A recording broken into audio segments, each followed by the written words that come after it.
5 tokoh organisasi Papua Merdeka Kelompok Kriminal Bersenjata OPM atau KKB menyatakan ikrar kembali ke Pangkuan Negara Kesatuan Republik Indonesia atau NKRI. Kegiatan ikrar kembali ke NKRI tersebut berlangsung di kantor Bupati Intan Jaya Distrik Sugapa pada Selasa 16 Desember 2025.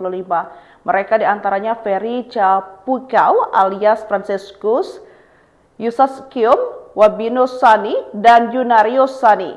Kemudian ada juga Yupanius Bilambak. Kelima tokoh yang kembali ke NKRI tersebut sebelumnya terlibat dalam berbagai aktivitas gangguan keamanan kelompok bersenjata di wilayah Kabupaten Intan Jaya, Papua Tengah. Pemerintah daerah juga menyatakan penerimaan yang terbuka bagi warga yang kembali dengan harapan mereka dapat berperan aktif dalam pembangunan dan kehidupan sosial masyarakat.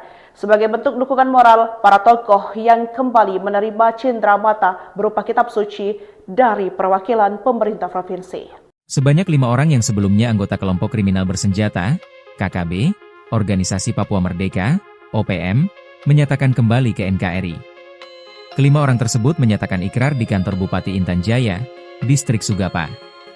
5 orang tersebut menyerah diduga sudah lelah hidup dalam kejaran aparat TNI dan Polri. Kelima tokoh yang menyatakan ikrar setia kepada NKRI adalah Ferry Japugau alias Franciscus Japugau, Yusakum, Fabianusani, Yanuariusani, dan Yupianus Bilambani. Dihimpun dari beberapa sumber, para eksekutor OPM itu pernah terlibat dalam beberapa aksi kekerasan di Intan Jaya, Papua Tengah.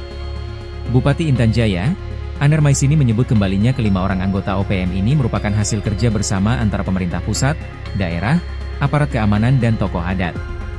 Aner mengapresiasi seluruh pihak yang terlibat dalam proses rekonsiliasi tersebut.